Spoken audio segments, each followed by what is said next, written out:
Could you flush a toilet just by peeing hard enough? Believe it or not, it's theoretically possible, but only under extreme conditions. You'd need to be holding more than a gallon of urine, and it would have to blast out at roughly 65 miles per hour. That powerful stream would dive into the toilet's trap, creating enough suction to pull the rest of the water through and trigger a flush.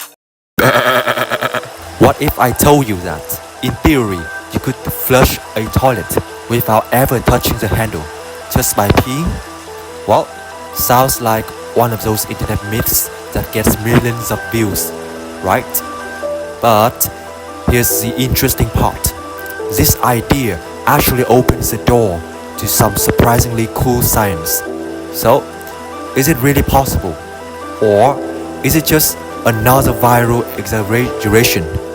Let's break it down together, alright? At first glance, the claim sounds completely ridiculous.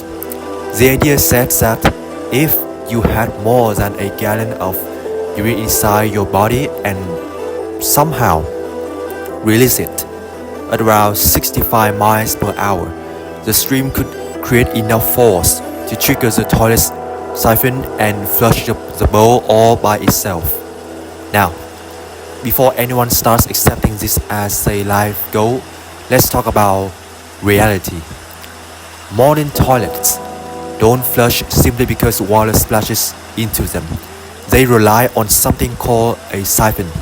When enough water rapidly fills the chapway, the curved passage inside the toilet, it creates a pressure difference that pulls the remaining water out of the bowl. That's the familiar whoosh you hear every time you flush. The important word here is rapidly. A normal flush dumps several liters of water into the bowl almost instantly.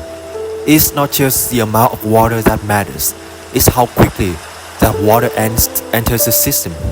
So, where does urine fit into it? Well, the average person simply doesn't produce enough urine at one time.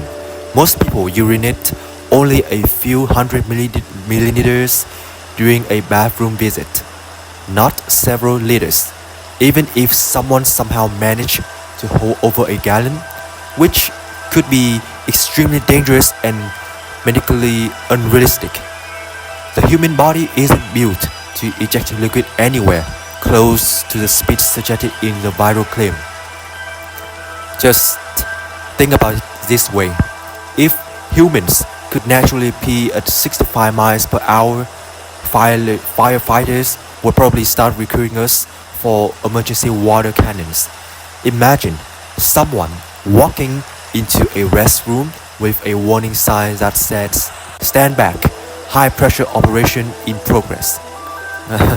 Thankfully, that's not how biology works.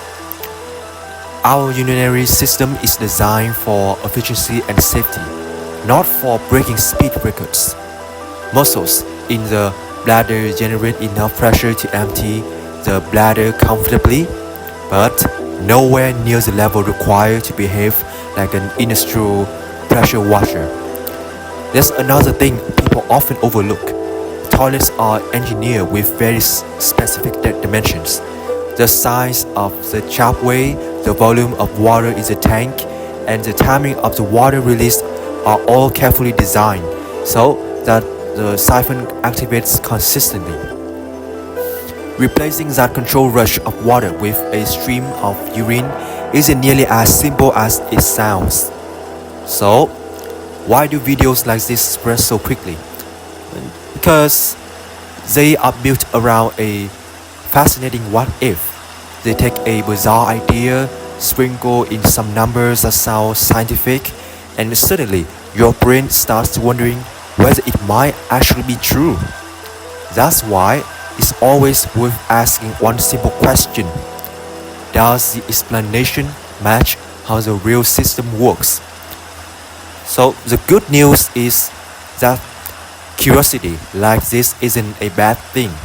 In fact, it's one of the best ways to learn science. Even if the original claim doesn't hold up in the real world, it gets us thinking about fluid dynamics, pressure, gravity and the clever engineering hidden inside something as ordinary as a toilet. So, if your goal is to flush a toilet, I would recommend sticking with the handle instead of attempting to become the world's first human pressure washer. It's much easier, much safer, and your plumber will definitely appreciate it. But what do you think? Was this just a fun thought experiment, or did you actually believe it might work at first? Let me know your thoughts in the comments, and if you enjoy exploring strange scientific questions like this, don't forget to subscribe. I'll see you in the next video.